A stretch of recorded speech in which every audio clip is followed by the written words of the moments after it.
qual é a dica que você pode passar para a gente e para os pais que estão em casa nesse momento, onde o seu filho entrava em crise? Qual foi a estratégia que você utilizou que deu certo? A estratégia maior é o afeto. O afeto familiar é essa estratégia maior. Por quê? Você precisa ter afeto, entender o que... Depois você precisa entender por que ele está... Por que ele encadeou, né? Isso. Porque você precisa entender para se diminuir essas repetições, entendeu? Então você precisa entender. E no momento o que eu sempre fiz, né? Que ainda certo. Faço, que às vezes quando ele está assim nervoso, ele não faz mais isso, mas às vezes fica nervoso, às vezes, né? Eu abraço, converso que eu tô aqui, que é para ouvir ele, e eu falo, né? Eu abraço, mamãe tá aqui. Aí quando eu era bebezinha, eu falava, menor, eu falava, mamãe tá aqui, mamãe ama você, papai do céu ama você, trouxe você de uma forma especial para mim. E eu entendo você, mamãe te ama. E aí abraçava e ele me beijava e depois continuava, ele ia brincar e tudo, mas depois que passava o tempo, e assim continuei. Mas da fase agora, da maior, assim, da adolescência, né, adulta, quando ele tá nervoso, que ele vai lá pro quarto agora, ele vai lá pro quarto e fica lá. Aí eu espero o momento dele um pouco lá no quarto. Aí depois que eu vejo que passou um momento, eu vou lá no quarto. O que aconteceu? O que aconteceu? Por que você ficou assim? Me fala qual é o motivo. Aí, não, já tá bom, me fala. Eu falo, não me fala. Sabe que eu te amo, né?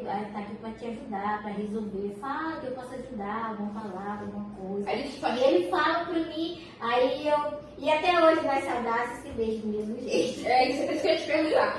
Quando ele não falava, e parecia que ele estava fechado no mundo dele, tu tinha esse mesmo comportamento de abraçar ele e falar com ele. Sempre. E hoje, que hoje já é uma outra criança, né?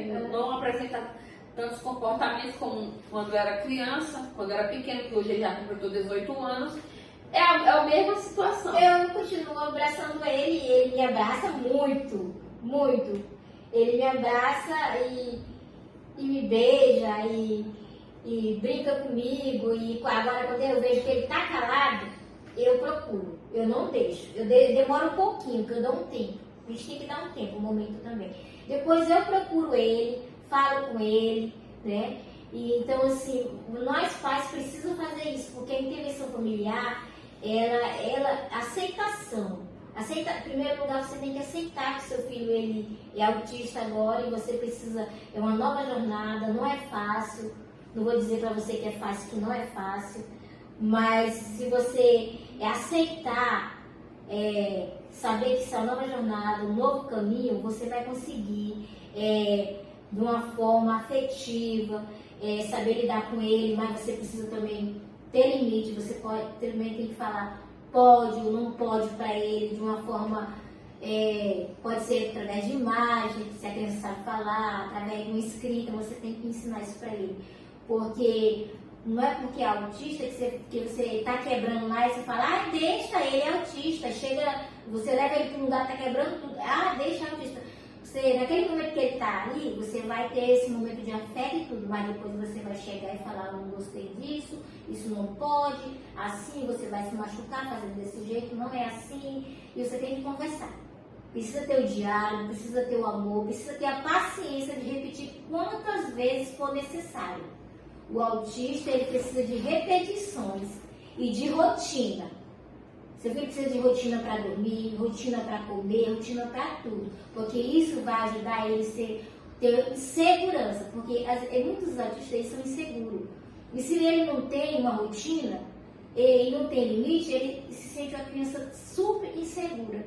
E isso não vai ajudar no desenvolvimento dele. Para ajudar, precisa se sentir seguro. E isso você, papai, mamãe, educador, você precisa passar isso para ele. Principalmente a família, a estratégia na família, que parte é o ponto principal. Certo.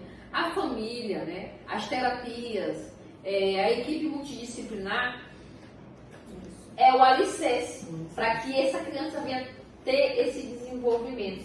Mas só que a parte principal é a família. Porque a criança ela vai passar mais tempo com a família. E o que está sendo ensinado em casa? O que essa criança está vendo, né? Muitas vezes eles são abandonados dentro de casa com a tela na mão, com o celular na mão. Aí o meu filho não está falando, o meu filho não está se desenvolvendo. Eu trago ele na terapia, eu não vejo nada. Mas muitas vezes o erro começa dentro de casa. Como é que você está lidando com a situação do teu filho? Será que você está ali intervindo ali naquela habilidade para que ele venha se desenvolver, né? Será que você está ensinando o seu filho o que é e o que não é, né? Muitas vezes a pessoa pensa que o autismo ele tem um rebaixamento cognitivo, né? Um atraso cognitivo que ele não entende nada ao redor do mundo dele, mas só que ele entende, ele ouve, ele compreende. Muitas vezes ele não consegue ali passar através da fala, mas também temos a alternativa, né, da comunicação alternativa através de figuras, né? Que infelizmente nem todas as crianças têm esse acesso a essa terapia, certo? Mas só que a família ela pode estar trabalhando com isso, né? A família ela pode estar procurando intervenções para que o filho venha se desenvolver, né? Não é só ele já está fazendo terapia, já é o bastante, não é o bastante, porque o amor, né?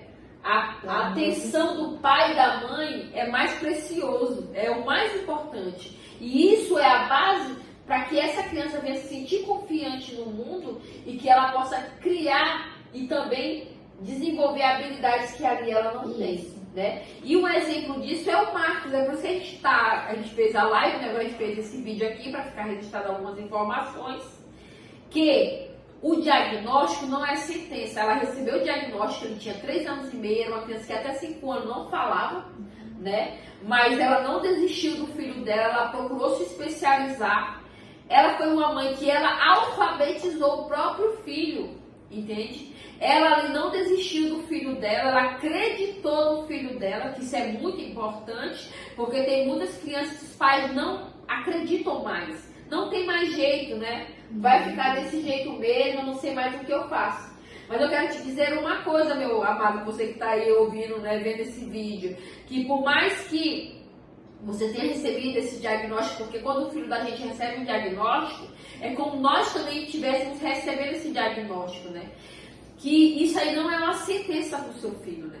Isso não é o diagnóstico final, né? Porque eu acredito o seguinte, Aldeildes, que aonde a ciência não chega, o milagre alcança. O milagre do Senhor alcança. O milagre alcança. E uma prova disso é o Marcos. Hoje ele está com 18 anos.